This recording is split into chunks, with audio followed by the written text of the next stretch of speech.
فَاعْتَزِلُوا النِّسَاءَ فِي الْمَحِيضِ وَلَا تَقْرَبُوهُنَّ، یعنی جب تک ان کو حیض کے دن ہوں ان کے ساتھ آپ ہم بستری نہ کرو، جمع نہ کرو، انٹرکورس نہ کرو۔ یہودیوں کے ہاں کیا تھا کہ عورت کو بالکل الگ تھلگ ایک کنارے پہ ڈال دیتے تھے، کسی الگ کمرے میں، کھانا پانی کا برتن وغیرہ سب الگ کر دیتے تھے۔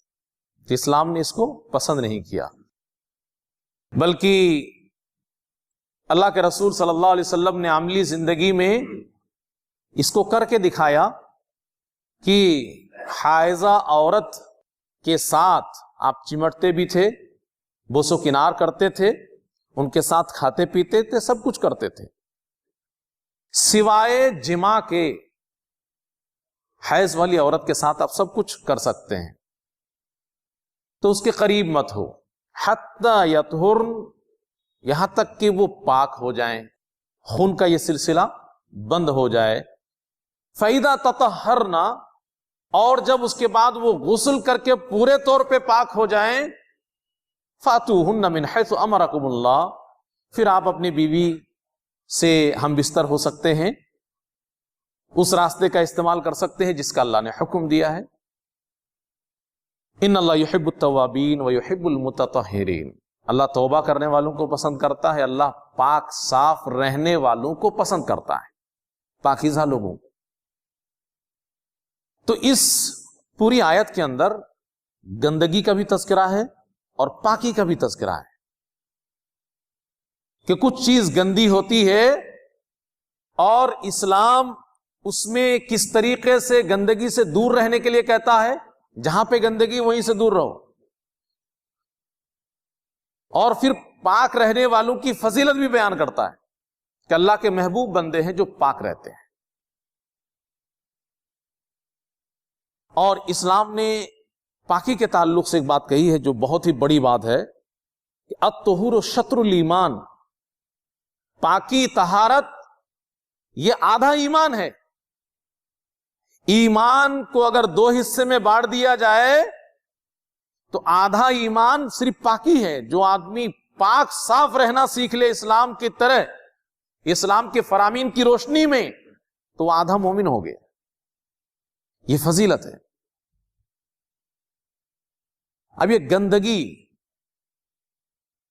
کتنے طرح کی ہوتی ہے، یا پاکی اور صفائی کتنی طرح کی ہوتی ہے؟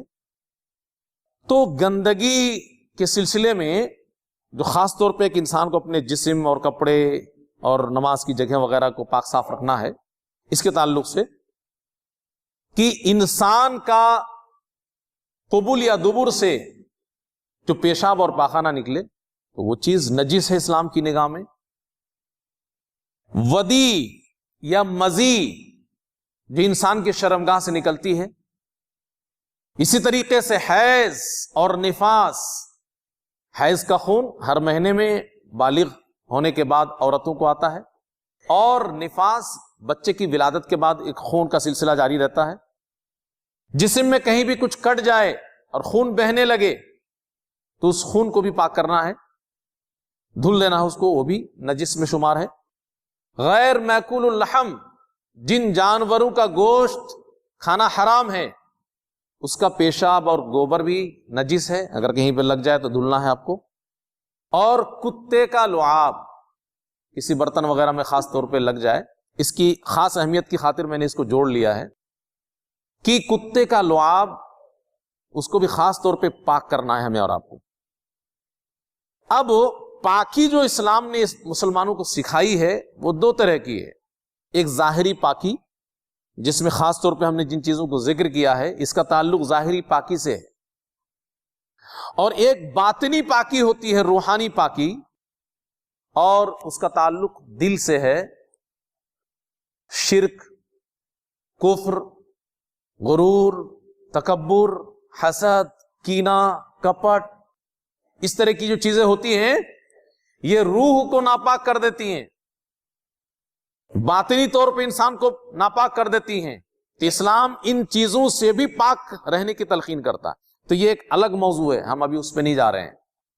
ظاہری جو پاکی ہے اسی کے اوپر آج ہم رہیں گے، جس کا ایک خاکہ آپ کے سامنے آیا کہ کن چیزوں سے ظاہری طور پہ اسلام نے ہمیں پاک رہنے کے لیے کہا ہے. اب پاک ہوں گے کیسے؟ اس کے لیے بھی دو طریقے.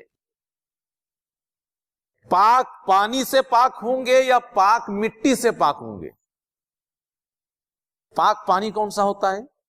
جو اپنی اصل پہ برقرار رہے. اور اصل کو کیسے پہچانیں گے کہ اصل پہ برقرار ہے کہ نہیں؟ بارش سے پانی برسا، آپ نے زمین سے پانی نکالا، سمندر سے پانی نکالا، وغیرہ وغیرہ. لیکن اس کو پہچاننے کے لیے شریعت نے ہمیں طریقہ بتایا ہے کہ اگر رنگ بدل جائے، جو پانی کا اصل رنگ ہے وہ رنگ نہ رہ جائے، اگر اس کا مزہ بدل جائے، پینے میں اس میں کچھ اور مزہ آ جائے، جو اصل پانی کی لذت ہے یا اس کا مزہ ہے وہ نہ رہے، یا پانی کی بو مہک بدل جائے، تو یہ تین چیزیں ہیں جس کے ذریعے سے آپ پہچان سکتے ہیں کہ پانی اپنی اصلی حالت میں ہے کہ نہیں. تو کہیں پر بھی پانی اگر اس طرح کی پوزیشن میں ہے کہ اس کا رنگ بدلا ہوا ہے، عام پانی جیسا نہیں ہے، مزہ بدلا ہوا ہے، عام پانی جیسا نہیں ہے، اور بو یا مہک میں بدلاؤ ہے، عام پانی جیسا نہیں ہے، تو اس کو آپ پاک ہونے کے لیے استعمال نہیں کریں گے. اور پاک مٹی چاہے ریت کی شکل میں ہو، چاہے پتھر کی شکل میں ہو، چاہے مٹی کی شکل میں ہو. ہمارے ایک ملنے والے ابھی گزشتہ جمعہ کو غالباً پوچھ رہے تھے کہ فلاں قسم کی مٹی، فلاں قسم کی مٹی. تو ہم نے کہا کہ مٹی تو مٹی ہے، ساری قسم کی مٹی آپ استعمال کر سکتے ہیں. ریت کا بھی استعمال کر سکتے ہیں، پتھر کا بھی استعمال کر سکتے ہیں، اور مٹی کی جو بھی رنگت ہو اور جو بھی شکل ہو اور جو بھی نام ہو، مٹی مٹی، پاک ہونا شرط ہے. اور اس کے بعد پھر اسلام ان دونوں چیزوں کے تعلق سے، پیشاب پاخانہ اور دیگر چیزوں کے لیے دو لفظ استعمال کرتا ہے. ایک استنجا کا لفظ استعمال کرتا ہے اور ایک استجمار کا. پیشاب پاخانے کے بعد بھی پاک ہونے کے لیے آپ پانی کا استعمال کر سکتے ہیں. تو پانی سے جب صفائی ہوگی تو اس کو عام طور پہ استنجا کہا جاتا ہے. اور جب ڈھیلا یا اس طریقے سے پانی کے علاوہ دوسری ٹھوس چیز اس کا استعمال کریں گے، مٹی کا ڈھیلا ہو گیا، پتھر ہو گیا، یا آج کل تو ٹیشو پیپر استعمال ہو رہے ہیں، کاغذ ہو گیا، تو اس کو ہم پاک مٹی سے جوڑ سکتے ہیں پانی سے ہٹ کر کے. تو استجمار میں یہ چیزیں آتی ہیں، ڈھیلا وغیرہ، پتھر وغیرہ کا استعمال. لیکن اسلام میں پسندیدہ کیا ہے؟ پانی. اگر پانی ہے تو آپ پانی سے ہی پاکی حاصل کیجئے. اور یہ پیشاب پخانہ، یہ جو عام طور پہ ایک انسان کو لاحق ہوتا ہے، روز کا معمول ہے، اس گندگی سے بھی اسلام کس طریقے سے بچنے کی تلقین کرتا ہے؟ اسلام اس میں بڑی سختی کے ساتھ تاکید کرتا ہے کہ کوئی لاپرواہی نہ برتے اس میں. اسی وجہ سے پیشاب کیسے کریں گے، پاخانے میں کیسے جائیں گے، کیسے اٹھیں گے، کیسے بیٹھیں گے، سب اسلام سکھاتا ہے. پیارا رسول جناب محمد صلی اللہ علیہ وسلم اپنے ساتھ ایک چھوٹا سا نیزہ رکھا کرتے تھے، اور حدیث کے اندر وضاحت موجود ہے کہ اس نیزے سے آپ صلی اللہ علیہ وسلم جب پیشاب وغیرہ کے لیے بیٹھتے تھے تو پہلے مٹی کو تھوڑا سا نرم بناتے تھے تاکہ سخت نہ رہے. نیزہ کے ذریعے سے ایک استعمال نیزہ کا یہ بھی تھا کہ مٹی اگر سخت ہے تو پیشاب کریں گے تو پیشاب کے چھٹے واپس کپڑے پہ، بدن پہ لگ سکتے ہیں. تو اس لیے نبی کریم صلی اللہ علیہ وسلم کے پاس ایک نیزہ رہتا تھا، اس میں سے ایک کام آپ یہ لیتے تھے کہ جہاں پہ پیشاب کرنا ہوتا تھا اس کو تھوڑا سا نرم بنا لیتے تھے. پہلے اتنا اہتمام کیا گیا پیشاب کرنے کے لیے. ہمارے نبی نے کر کے ہمیں بتایا کہ ہمیں اور آپ کو کتنا محتاط رہنا ہے، لاپرواہی نہیں برتنی ہے، دھیان رکھنا ہے کہ پیشاب کا چھٹا پلٹ کے آتا تو نہیں ہے. بھئی آپ کے کپڑے میں تو آپ کو جلدی پتہ ہی نہیں چلے گا، اگر چھٹا واپس آئے گا تو جسم پہ پڑنے سے آپ کو محسوس ہوگا کہ ہاں کچھ پڑا. تو اس لیے آپ کو نگاہ بھی باریک رکھنی ہے اور اپنے حس کو بھی مضبوط رکھنا ہے اور احتیاط بھی برتنی ہے. آج کل کے جو شیٹ پہ ہم اور آپ بیٹھ کر کے استنجا وغیرہ کرتے ہیں تو ٹھیک ہے اس میں عام طور پہ چھٹے آنے کا خطرہ کم ہے، لیکن اگر آپ فورس کے ساتھ پیشاب کریں گے تو اس کا خطرہ ہے، یا اگر آپ نے دیکھ کر کے پیشاب نہیں کیا تو اس کا خطرہ ہے۔ اور اس سلسلے میں نبی کریم صلی اللہ علیہ وسلم نے ایک موقع پر قبر کے پاس سے آپ گزر رہے تھے، تب اس کی اہمیت بتایا کہ یہاں پہ کون کون قبر میں ہے، ان لوگوں کو عذاب ہو رہا ہے، ان میں سے ایک آدمی کو عذاب کیوں ہو رہا ہے؟ وَأَمَّا الْآخَرُ فَكَانَ لَا يَسْتَتِرُ مِنْ بَوْلِهِ، یہ جو دوسرا آدمی ہے یہ پیشاب سے بچتا نہیں تھا، چھٹے وغیرہ اور تمام چیزوں میں لاپرواہی برتتا تھا اور اس طریقے سے ہمیشہ ناپاک رہتا تھا، تو قبر میں عذاب ہو رہا اس کو۔ تو اسلام نے ہمیں اور آپ کو ان تمام چیزوں سے پاک ہونے کا سارا طریقہ بتایا، اور پیشاب پاخانہ جانے کا، اٹھنے کا اور دھیان رکھنے کا یہ سب بھی بتایا، اس کی اہمیت ہی اس وجہ سے۔ تو یہ پیشاب پاخانہ تو ایک عام سی چیز ہے۔ ودی عام طور پہ شرمگاہ سے نکلنے والی ایک چیز ہے جو منی ہی کے شکل سے مشابہت رکھتی ہے، سفید گدلے رنگ کی گاڑھی چیز پیشاب سے پہلے یا پیشاب کے بعد نکل آئے یا جماع کے بعد نکل آئے یا غسل کے بعد نکل آئے تو اس کو ودی کہا جاتا ہے۔ اگر اس طرح کی کیفیت ہو جائے تو بھی ہمیں اور آپ کو وضو ٹوٹ جاتا ہے ہمارا اور آپ کا، تو اس میں وضو کرنا ضروری ہوتا ہے، اور اس چیز کو جہاں لگی ہو اس کو دھلنا ضروری ہوتا ہے۔ مزی، بہت سارے لوگ اس کا خیال نہیں رکھتے، بیوی سے بوسو کنار کے وقت اور ہم بستر ہونے سے پہلے شرمگاہ سے ایک لیسدار پانی تھوڑا تھوڑا نکلتا ہے، اس کو مزی کہا جاتا ہے۔ حضرت علی رضی اللہ عنہ کو بھی بہت زیادہ مزی آیا کرتی تھی، تو مزی سے بھی وضو ٹوٹ جاتا ہے۔ بھائی وضو کر کے بیوی سے بوسو کنار جائز ہے، بیوی کو چوم سکتے ہیں آپ، ان کے قریب ہو سکتے ہیں، اور ہو سکتا ہے کہ آپ مزی کے شکار ہو جائیں، اس لیے وضو اگر کر کے آپ ان سب چیزوں میں ہیں تو آپ کو دھیان رکھنا پڑے گا کہ آپ کا وضو ٹوٹ سکتا ہے۔ تو ان دونوں میں کرنا کیا ہے؟ ودی اور مزی میں دھل لینا ہے اس کو، شرمگاہ کو یا جہاں بھی آپ کو لگے کہ یہاں لگا ہوا ہے، اور وضو ٹوٹ جاتا ہے۔ حیض اور نفاس، یہ تو ہم نے آپ کو بتایا کہ اس خون کے آنے کے ساتھ ہی وضو بھی ٹوٹ جاتا ہے، اور ساتھ ہی ساتھ غسل بھی واجب ہو جاتا ہے، اور جب خون کا سلسلہ ختم ہو اس کے بعد جب غسل کر لیتی ہے تو عورت پاک ہوتی ہے۔ کہیں سے اگر بہنے والا خون نکل آئے اور بہ رہا ہے تو اس خون کو دھل لینا چاہیے، وضو نہیں ٹوٹتا اس سے۔ اور غیر معقول اللحم کا پیشاب اور گوبر، اس کو بھی آپ کو دھلنا چاہیے، ہاں، لیکن جن جانوروں کا گوشت کھاتے ہیں اس کے پیشاب یا گوبر سے آپ کو دھلنے کی ضرورت نہیں ہے، وہ نجاست میں نہیں۔ کتے کا لعاب، اگر کسی برتن کو کتا چاٹ لے تو اس سلسلے میں مٹی کتنی بڑی چیز ہے پاکی کے سلسلے میں، آپ سمجھ سکتے ہیں اس سے کہ کسی برتن میں اگر کتے نے منہ لگا دیا اور اس کا لعاب لگ گیا اس میں، تو اسلام نے کہا کہ اس برتن کو 7 مرتبہ دھلنا ہے، اور 7 مرتبہ میں پہلی بار راجح قول کے مطابق پہلی بار مٹی سے دھلنا ہے۔ مٹی بھی پاکی کا بہت بڑا ذریعہ ہے، بلکہ اس سلسلے محدثین نے لکھا ہے، اور غالباً آج کل طبی نقطہ نظر سے بھی یہ بات ثابت ہے کہ کتے کے لعاب کے ذریعے سے جو جراثیم برتن میں آ جاتے ہیں، آپ صابن کے صابن لگا کے ختم کر دیجئے اور دوسری تمام چیزوں کا استعمال کر لیجئے، لیکن وہ ختم نہیں ہوں گے، وہ کیٹاڑو، وہ جراثیم، جب تک کہ مٹی سے نہ رگڑا جائے۔ تو مٹی کے اندر بھی طاقت ہے بہت زیادہ۔ اب آگے ہم آپ کے سامنے جو بات رکھنے جا رہے ہیں کہ اسلام نے اب پاکی کے سلسلے میں 2 عمل ہمیں اور آپ کو دیا ہے، ایک ہے غسل اور ایک ہے وضو۔ غسل کے ذریعے سے بھی پاک ہوتے ہیں، اور نماز کے سلسلے میں اسپیشل پاکی اسلام نے ہمیں اور آپ کو سکھایا ہے یا مسلمانوں کو سکھایا ہے۔ اور عام طور پہ بڑی ناپاکی سے پاک ہونے کے لیے غسل کی ضرورت پڑتی ہے۔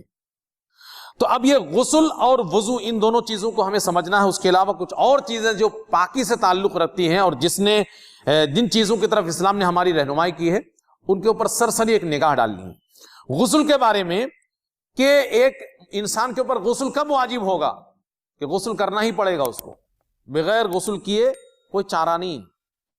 تو اس سلسلے میں پہلی چیز کی منی کا خروج ہو شرمگاہ سے،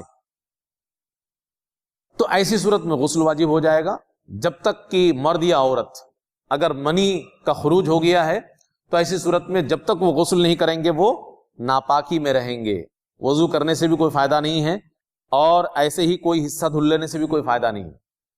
جس اسلام نے طریقہ بتایا ہے اس پورے طریقے کو اپنانا چاہیے۔ اس سلسلے میں شرمگاہ مرد و عورت کا آپس میں مل جائے، منی نہ نکلے، شوہر اور بیوی اگر ہم بستر ہو جائیں، شرمگاہ آپس میں مل جائیں تو ان کے اوپر غسل واجب ہو جاتا ہے، چاہے منی نہ نکلے تب بھی۔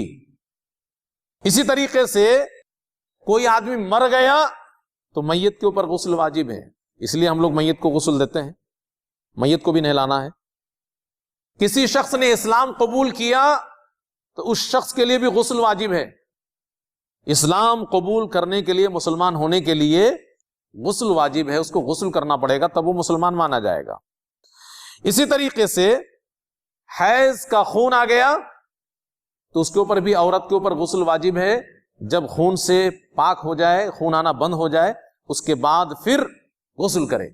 اس سلسلے میں ایک رہنمائی آپ کی کہ بیوی جب غسل کر لے اس کے بعد ہی شوہر اس کے ہم بستر ہو، یہ نہیں کہ خون کا سلسلہ بند ہو گیا ہے تو آدمی اس کے قریب ہو جائے یا اس سے مل لے کہ چلو خون نہیں آ رہا ہے۔ اور قرآن کی جو آیت آپ کے سامنے پڑھی گئی ہے اس سے استدلال علماء نے کیا اور یہی راجح قول ہے کہ حتی یطہرنا فاذا تطہرنا، 2 مرتبہ پاکی کی بات آئی ہے۔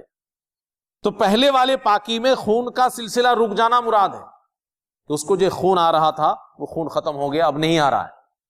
اور اس کے بعد فاذا تطہرنا، پھر اب جب وہ نہا کر کے پاک صاف ہو جائے، فاتوہن، پھر اپنی عورت سے آپ ہم بستر ہو سکتے ہیں۔ اسی طریقے سے نفاس کا مسئلہ ہے، اس میں بھی غسل واجب ہے عورت کے اوپر۔ تو یہ کچھ شکلیں تھیں جس میں غسل کو اسلام نے لاگو کر دیا ہے، غسل کرنا ہی پڑے گا، کوئی چارہ نہیں ہے۔ اب چاہے اس میں پانی کا استعمال کیا جائے اور اگر پانی نہیں ہے تو پاک مٹی کا استعمال کیا جائے، ہاں لیکن تیمم کے بارے میں آپ کو یاد رکھنا پڑے گا کہ جب پانی میسر ہو جائے تو پھر آپ کے لیے وہ تیمم کا وقت ختم ہو گیا، نئے سرے سے غسل کرنا پڑے گا یا وضو کرنا پڑے گا۔ کچھ شکلیں ایسی ہیں کہ جس میں اسلام نے لاگو تو نہیں کیا غسل کو، لیکن کہا کہ غسل کر لینا بہتر ہے، اچھا ہے، مستحب۔ وہ شکلیں کیا ہیں؟ کوئی اگر حج اور عمرے کے لیے جا رہا ہے اور احرام باندھ رہا ہے تو پہلے غسل کر لے پھر احرام باندھے۔ اسی طریقے سے کسی میت کو کسی نے نہلایا تو نہلانے والا بھی غسل کر لے۔ کوئی شخص اگر بے ہوش تھا، اب اس کے بعد ہوش آیا تو ہوش آنے کے بعد اس کو نہا لینا چاہیے۔ کوئی آدمی پاگل ہو گیا تھا اور علاج کے بعد وہ عقل میں آ گیا تو اس کو غسل کر لینا چاہیے۔ کوئی آدمی ایک بیوی سے یا کئی بیویوں سے جمع کر رہا ہے تو ہر ایک جمع سے پہلے غسل کر لے، یہ زیادہ اچھا ہے۔ کسی عورت کو بیماری کا ایک خون آتا ہے، مستحاضہ عورت کہتے ہیں، استحاضہ کا خون، اگر کسی عورت کو یہ خون آ رہا ہے تو ہر نماز کے لیے الگ الگ غسل کر لے، ہر نماز کے لیے غسل کر کے تب نماز پڑھے۔ اسی طریقے سے مشرک کو دفن کرنے کے بعد، مشرک کو دفن کرنے میں شریک ہے کوئی مسلمان، اگر ضرورت پڑ سکتی ہے بھائی کسی مشرک کو دفن بھی کرنا پڑ سکتا ہے، تو مشرک کو دفنانے کے بعد مسلمان غسل کر لے۔ تو یہ صورتیں کچھ ایسی ہیں کہ جس میں اسلام نے ہماری رہنمائی کے غسل کرنا اچھا ہے۔ تو کتنی شکلیں ہو گئیں؟ کچھ شکلوں میں واجب ہے غسل کرنا اور کچھ شکلوں میں مستحب، یہ بات ہو گئی۔ اچھا چلیے اب ہم لوگ وضو پہ آتے ہیں۔ یہ ہم بتا رہے ہیں کہ ایک مسلمان کو اسلام کتنا پاک رکھتا ہے۔ وضو تو کم از کم دن بھر میں 2 مرتبہ، مجھے جہاں تک اپنے ایک تجربہ کہہ لیجئے کہ ایک انسان کو پیشاب پخانے اور ریح خارج ہونے سے محفوظ رہنے کے لیے انسان ہے تو کم از کم 2 مرتبہ شاید ضروری ہے کہ انسان کو ضرورت پڑے گی۔ مجھے یہ نہیں لگتا ہے کہ ایک مرتبہ سے ایک انسان کا کام چل جائے کہ 24 گھنٹے میں ایک بار وضو کرتا ہے اور 24 گھنٹہ اس کا وضو رہتا ہے. تو ہر نماز کے لیے ہمیں پاک ہونے کے لیے اسلام نے کہا ہے اسپیشل ایک پاکی. غسل تو ایک الگ چیز ہو گئی, غسل کے بعد پھر الگ سے وضو کی ایک شکل ہے پاکی کی, اور وہ خاص طور پہ نماز کے لیے لاگو ہے. چاہے آپ نفل نماز پڑھیں چاہے فرض نماز پڑھیں, ہر ایک نماز کے لیے وضو کو اسلام نے شرط کے طور پہ لگا دیا ہے. اگر وضو سے نہیں ہے آپ تو نماز نہیں ہوگی. اور نماز ہمارے آپ کے اوپر 5 وقت فرض ہے, تو وضو کا ہونا ضروری ہے. اور وضو اگر ہم آج کے دور کے حساب سے ہم دیکھتے ہیں, بہتر تو یہی ہے کہ 5 وقت کے لیے الگ سے وضو کرے آدمی. پاک ہیں آپ پہلے سے, آپ نے ظہر کی نماز پڑھی اور آپ پاک ہیں, آپ کا وضو ٹوٹا نہیں ہے. اب عصر کے وقت میں آپ چاہیں نماز پڑھ سکتے ہیں اس وضو سے, لیکن بہتر ہے کہ آپ وضو کر لیں. تو ایک مسلمان اگر دیکھا جائے آج کے دور کے حساب سے تو اس کو 5 مرتبہ وضو کی ضرورت ہے. 5 وقت کی نماز ادا کرنے کے لیے 5 مرتبہ اس کو وضو کی ضرورت ہے. اور اس سلسلے میں بھی اسلام کی ایک رہنمائی کہ وضو کا پانی پاک ہونا چاہیے اور پاک کرنے والا بھی ہونا چاہیے. 2 باتیں یاد رکھنی پڑیں گی وضو کے پانی کے تعلق سے, کہ وضو کا پانی پہلے تو پاک ہو, جیسا کہ آپ کو کہا گیا کہ پاک پانی کون سا ہے, جو اپنی اصلی حالت میں رہے, اور پاک کرنے والا بھی ہو. اور اسی وجہ سے پیارے نبی جناب محمد صلی اللہ علیہ وسلم نے ایک حدیث کے اندر رہنمائی کی ہے کہ جب تم میں سے کوئی شخص رات میں سو کر کے یا کسی بھی وقت سو کر کے جاگے اور اس کے بعد ایک بڑے برتن میں پانی رکھا ہوا ہے تو وہ وضو کرنا چاہے, تو ایسا نہیں ہے کہ بس جا کر کے ہاتھ ڈال دے اس میں. اگر بڑے برتن میں پانی رکھا ہوا ہے تو اس سے وضو کرنے کے لیے ضروری ہے کہ اس پانی کا پاک ہونا ضروری ہے, کسی بھی طریقے سے وہ ناپاک نہ ہو. اس لیے پہلے کیا کرے آدمی, اپنے ہاتھ کو الگ سے دھل لے اس میں ہاتھ ڈالنے سے پہلے. لہذا بڑے برتن میں کوئی پانی ہو تو اس کو احتیاط کے ساتھ آدمی کو استعمال کرنا چاہیے, کہیں سے بھی کوئی سا بھی ہاتھ لا کر کے ڈال نہیں دینا چاہیے. اللہ کے نبی صلی اللہ علیہ وسلم فرماتے ہیں کہ فَإِنَّ أَحَدَكُمْ لَا يَدْرِي أَيْنَ بَاتَتْ يَدُهُ, تم میں سے کسی کو پتا نہیں کہ ہاتھ نے رات کہاں گزاری ہے, ہاتھ کہاں کہاں گیا رات میں, نیند میں آپ کو کیا پتا کون سی گندگی لگی ہو نہ لگی ہو. لہٰذا الگ سے پہلے آپ پانی, کوئی برتن ہو کوئی صاف ستھرے, اس سے لے کر کے پہلے ہاتھ دھل لیے, تبھی جا کر کے اس میں سے آپ پانی چلو بھر لے سکتے ہیں. تو وضو کے سلسلے میں یہ چیز پہلے آپ ذہن و دماغ میں بٹھا لیں کہ وضو تو ہمارے لیے ضروری ہے نماز کے لیے. وضو ٹوٹتی کیسے ہے, تو اس سے بھی ایک سمجھ میں آئے گا کہ کتنا آسان ہے وضو کا ٹوٹنا اور کتنی ضرورت ہے کہ انسان کا باوضو رہنا. تو پہلی چیز کہ پیشاب پاخانے کے راستے سے کچھ بھی نکلے, پیشاب ہو, پاخانہ ہو, ریاح خارج ہو یا خون ہی نکل آئے کوئی بھی بیماری کی وجہ سے, کسی بھی وجہ سے, تو وضو ٹوٹ جاتا ہے. گہری نیند میں آدمی ہے تو وضو ٹوٹ گیا, بے ہوشی میں ہے تو وضو ٹوٹ گیا, نشہ کر لیا ہے کہ اس کو کچھ پتہ ہی نہیں ہے اب تو وضو ٹوٹ گیا. اسی طریقے سے شرمگاہ کو بغیر کپڑے کے حائل کے چھو لے تو وضو ٹوٹ جائے گا. غسل واجب کرنے والی جتنی چیزیں آپ کے سامنے بیان کی گئی, تو کوئی بھی چیز جو غسل کو واجب کرتی ہے اس سے وضو بھی ٹوٹ جاتا ہے. تو صرف جب غسل کرنے والی, مثال کے طور پہ ایک آدمی کو احتلام ہو گیا, خواب دیکھ لیا اور منی کا خروج ہو گیا, تو غسل واجب ہے, تو غسل بھی کرنا ہے اس کو اور وضو بھی کرنا ہے. اور اسی وجہ سے جو غسل کا طریقہ اسلام نے بتایا ہے اس میں وضو کو جوڑ دیا, کمبائنڈ ہے دونوں, وضو کو جوڑ دیا گیا کہ وضو کرنے کے بعد آپ غسل کریں. اسی طریقے سے کوئی شخص اسلام سے پھر جائے, مرتد ہو جائے تو اس کا وضو ٹوٹ جائے گا. اونٹ کا گوشت کھائے تو وضو ٹوٹ جائے گا. تو یہ ساری شکلیں ایسی ہیں کہ انسان کی ضروریات کی ہیں اور انسان کو بار بار وضو کرنے کی ضرورت پڑے گی. انسان کے ضروریات میں سے ایسا نہیں ہے کہ 1 مہینہ میں ایک بار ضرورت پڑے گی. اس لیے ہم نے کہا کہ کم از کم ایک آدمی اگر احتیاط برتتا ہے تب بھی 2 مرتبہ وضو کی اس کو ضرورت کم از کم پڑے گی. اچھا, اس کے بعد یہ تو وضو کو توڑنے والی چیزیں ہو گئیں، اور کچھ جگہ ایسی ہیں نماز کے علاوہ، نماز کے لیے تو ضروری ہے وضو کرنا، واجب ہے شرط کے طور پہ، لیکن اس کے علاوہ بھی اسلام نے وضو کی تلقین کی ہے. کہے آگے آپ کو الٹی ہو گئی، آپ وضو کر لیجئے. یہ مستحبات میں سے. کسی میت کو آپ نے اٹھایا کاندھا دیا تو آپ وضو کر لیجئے، بہتر ہے، لاگو نہیں ہے. کوئی بھی حدث آپ کو لاحق ہوا، پیشاب پخانہ اور دیگر ضروریات پیشاب پخانے کے راستے سے، تو آپ کو وضو کرنا ہے. ہر نماز کے لیے الگ وضو کرنا مستحب ہے.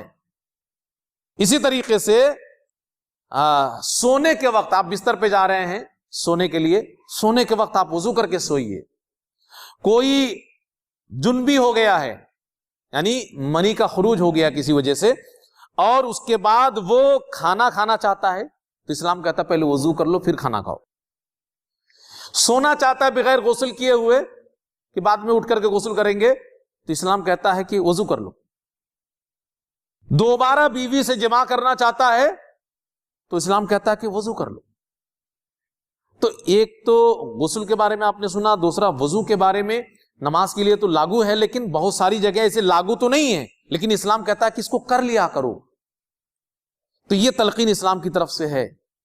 اب اس سلسلے میں آج کے حالات کو دیکھتے ہوئے، وقت زیادہ ہو رہا ہے، کہ وضو میں بھی اسلام نے انسان کی آسانیوں کو دھیان میں رکھا ہے. جب آج کل خاص طور پہ موضوع کا مسا ہے، لیکن بہت سارے لوگ جیسے پگڑی پہ مسا کر لیتے ہیں، یا عورتوں کے لیے بہت اگر کوئی ضرورت پڑ جائے تو اوڑھنی پہ دوپٹے پہ بھی مسا کرنے کی گنجائش نکلے گی، اور موزے پہ مسا خاص طور پہ. تو اس چیز کو لوگ جانتے نہیں ہیں. کوئی ساتھی موزے پہ ہاتھ پھیر رہا ہے تو اپنا بھی ہاتھ پھیرنے لگے، جبکہ اس سلسلے میں اصل چیز کیا ہے کہ باوضو آپ نے موزہ پہنا ہو تبھی آپ موزے پہ مسا کریں گے. آپ نے وضو کی حالت میں موزہ پہنا ہو تبھی آپ کے لیے موزے پہ مسا جائز ہے. اور آپ نے موزے پہ بعد میں بغیر وضو کے آپ نے پہن لیا تھا، وضو ٹوٹ چکا تھا اور آپ نے پہنا تھا کسی بھی ٹائم، تب آپ اس میں مسا نہیں کریں گے. اس کا خیال رکھنا بے حد ضروری ہے کہ وضو کر کے آپ نے حالت وضو میں، پاکی کی حالت میں موزہ پہنا ہو تب آپ اس میں مسا کیجیے. اور اس کے لیے 24 گھنٹے کا اسلام نے ٹائم دیا ہے کہ 24 گھنٹہ آپ مسا کر سکتے ہیں. اس کی شروعات کب ہوگی؟ جب آپ اس میں مسا کرنا شروع کریں گے.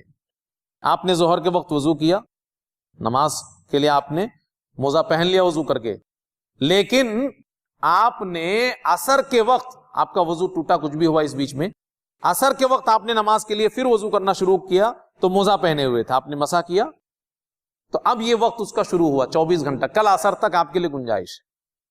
24 گھنٹے کے بعد پھر آپ کو اتارنا پڑے گا موزہ، اور اس کے بعد پھر پاکی کی حالت میں پہننا پڑے گا. اسی طریقے سے جو پگڑی لوگ رکھیں گے یا کوئی اس طریقے کی دوپٹہ وغیرہ، تو وہ بھی پاکی کی حالت میں اگر آپ نے پہنا ہوگا تبھی آپ اس کے اوپر مسا کریں گے.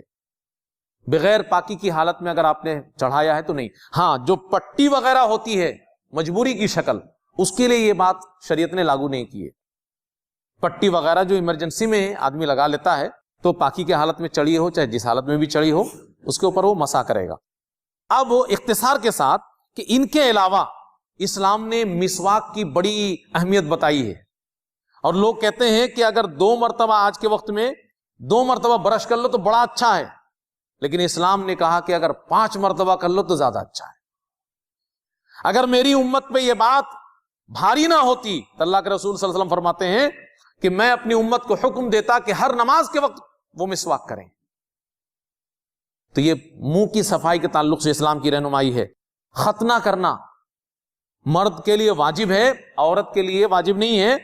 تو ختنہ کرنا اسلام میں ہے، اور وہ بھی گندگی کی جگہ ہے. اگر ختنہ نہیں کریں گے تو وہاں پہ پیشاب وغیرہ رہیں گے، اور ڈاکٹری طبی نقطہ نظر سے کینسر کا بھی خطرہ ہے. اسی طریقے سے مونچھ کاٹنا، آپ مونچھ بڑھا کر کے ایک مرتبہ دیکھ لیجئے کہ آپ کو الجھن ہوتی ہے کہ نہیں ہوتی ہے. اور یہاں سے ناک کا بھی معاملہ ہے، ناک سے بھی گندگیاں ہوتی ہیں، اور وہیں پہ مونچھ بڑے بڑے ہوں گے، اور وہ مونچھ کھانے پینے میں ہر ٹائم آپ کے منہ پہ، تو الجھن پیدا کرے گی. پاکیزگی سے آپ کو سکون اور تازگی کا احساس ہوگا. اور جتنی بھی ساری چیزیں اس طرح کی ہیں کہ جس کا تعلق نجاست سے ہے یا جس کو اسلام نے ہٹانے کا حکم دیا ہے، اس کو ہٹا کر کے آپ کو سکون ملے گا. تو مونچھ بڑے ہونے سے آپ کو الجھن پیدا ہونے لگے گی. زیر ناف کے بال، ناف کے نیچے کے بال، کسی نے اگر زیادہ دن تک اس کو چھوڑ رکھا تو 50 قسم کی گندگیوں سے وہ جوجھے گا، پھوڑے پھنسیاں بھی ہو جائیں گی اس کو. تو اسلام نے خاص طور پہ اس کی بھی تلقین کی ہے، مرد ہو عورت ہو، کہ زیر ناف کے بال کو صاف کر لیا کریں. بغل کے بال کو اکھاڑنے کی اسلام بات کہتا ہے. یہاں پر بھی گندگیاں ہیں، اگر آدمی اس کو بال کو صاف نہ رکھے، صاف نہ کرے. اسی طریقے سے ناخن کاٹنا، اسلام نے تمام احادیث اس سلسلے میں موجود ان ساری چیزوں کے بارے میں. ناخن کاٹنے کی اسلام بات کہتا ہے کہ ناخن ساری گندگیاں جمع ہوتے ہیں، اور یہ گندگیاں ایسی ہوتے ہیں نا، ناخن بڑے ہوتے ہیں، آسانی سے صاف نہیں ہوتے ہیں. وہ کہے گا نارملی صاف ہو جائے گا، نہیں ہوتا ہے، بڑی محنت سے صاف کرنا پڑے گا آپ کو اس کو اگر صاف کرنا چاہیں گے. اور ناخن کاٹنے کے جیسا صاف ہو ہی نہیں سکتا، وہ کچھ نہ کچھ گندگی رہی جائے گی. اسی طریقے سے انگلیوں کے جوڑ، یہ انگلیوں کے جوڑ میں بھی گندگیاں ہوتی ہیں، پیر کے اور ہاتھ کے. تو اسلام نے انگلیوں کے جوڑ کو بھی صاف کرنے کے لیے کہا، دھلنے کے لیے کہا ہے. اور بال جو سر کے اوپر ہوتا ہے اس میں بھی اسلام نے ہماری رہنمائی کی ہے کہ آپ اس میں کنگھی کریں، تیل لگائیں، اس کو طریقے سے رکھیں، بال کو طریقے سے رکھیں. کبھی جب اگر آپ کی عادت نہیں ہے، بال بڑے ہو جائیں تو آپ کو دن رات الجھن بنی رہے گی، اچھا نہیں لگے گا. اور جیسے بال کاٹیں گے آپ کو کتنا سکون ملے گا، آپ ایک مرتبہ آزما کے دیکھ لیجیے. صحابہ کرام رضوان اللہ علیہم اجمعین کے حوالے سے بات ملتی ہے کہ جیسے کہ زیر ناف کے بال ہو گئے، بغل کے بال ہو گئے، ان تمام چیزوں کو 40 دن سے زیادہ اس کی مدت نہیں ہونی چاہیے، اس سے پہلے ہی انسان کو اس کو صاف کر لینا چاہیے. تو خلاصہ کلام یہ ہے کہ ایک انسان کو اسلام نے دینی طور پر مذہبی طور پر اتنا پاکیزہ رکھا ہے. دنیا میں کوئی بھی مذہب نہیں ہے، یہ چیلنج ہے پوری دنیا کے لیے. دنیا میں کوئی بھی مذہب نہیں ہے کہ اسلام کی جیسی طہارت اور پاکی اور صفائی کا تذکرہ اس مذہب کے اندر موجود. کسی بھی مذہب کا مطالعہ کر کے آپ دیکھ لیجیے، اسلام نے صفائی اور ستھرائی کو جس پیمانے میں اٹھا کر کے رکھا ہے. اب آج ہم لوگ جو ہے صفائی ستھرائی کے نعرے دیتے ہیں دنیا میں لوگ اور باتیں کرتے ہیں، لیکن اسلام نے جتنی مضبوطی کے ساتھ اس کو بیان کیا ہے، جتنی وضاحت کے ساتھ، اور ایک ایک چیز کی جتنی تفصیلات اسلام نے رکھی ہیں، یہ کسی دنیا کے کسی بھی مذہب میں نہیں. تو اسلام پورا کا پورا ایک پاکیزہ مذہب ہے ہر اعتبار سے. کسی بھی پیمانے پہ آپ اس کو جانچ لیں. یہ ایک تصویر آپ کے سامنے رکھی گئی تاکہ آپ سمجھ سکیں اور ہمارے غیر مسلم بھائی بھی اسلام کو صحیح تصویر سمجھ سکیں. وقت ختم ہو گیا ہے اور غسل کا طریقہ ہم آپ کو بتا نہیں سکے، جبکہ وہ بھی بہت ہی ضروری چیز ہے، وہ بہت مشکل نہیں ہے. ایک انسان جو نماز کے لیے وضو کرتا ہے، شروع میں اپنے شرمگاہ وغیرہ دھل لے، اور اس کے بعد مٹی وغیرہ میں ہاتھ وغیرہ رگڑ کر کے صابن سے، اس کے بعد وضو کرے جیسا کہ نماز کے لیے وضو کرتا ہے. صرف پیر کو چھوڑ دے، باقی پورا وضو کر لے. پھر 3 چلو پانی سر پہ ڈالے خوب اچھی طرح، پھر پورے بدن میں پانی بہا لے، اور آخر میں پیر پہ پانی ڈال لے. تو یہ ایک مختصر سا طریقہ ہے غسل کا بھی. اور ہمارے استاد محترم رحمہ اللہ عبدالسلام مدنی صاحب، ہم لوگ ان سے پوچھتے تھے کہ عام غسل کیسے کریں، جیسے کہ ہم روزانہ غسل کرتے ہیں، عادت سی ہے. تو ان کی رہنمائی تھی جو مجھے پسند آئی کہ دیکھیے اسلام نے جو غسل کا طریقہ سکھایا اس کے علاوہ کوئی اور طریقہ اسلام میں ہے نہیں، لہذا عام غسل میں بھی اسی طریقوں کو اپنا لینا چاہیے. آپ کسی واجب غسل میں نہیں ہیں، یوں ہی آپ غسل کرنا چاہتے ہیں تب بھی وہی طریقہ اپنائیں جو شریعت نے ہمیں غسل کا طریقے کی شکل میں دی ہے، کیونکہ شریعت میں بس ایک ہی طریقہ ہے، لہٰذا عام غسل میں بھی اس کو اپنا لینا چاہیے. اللہ رب العالمین سے دعا ہے کہ اللہ رب العالمین ہم تمام لوگوں کو مکمل طور پر اسلام پہ عمل کرنے کی توفیق عطا فرمائے، پاک صاف رہنے کی اللہ رب العالمین ہمیں توفیق عنایت فرمائے. ویڈیو اچھی لگی ہو تو اسے لائک کریں، دوسروں کے ساتھ شیئر کریں. نیچے والی ویڈیو کو بھی دیکھیں. اگر آپ نے ہمارے چینل کو سبسکرائب نہ کیا ہو تو اسے سبسکرائب کریں. أَوَلَمْ يَرَوْا إِلَى الطَّيْرِ فَوْقَهُمْ صَافَّاتٍ وَيَقْبِضْنَ مَا يُمْسِكُهُنَّ إِلَّا الرَّحْمَنُ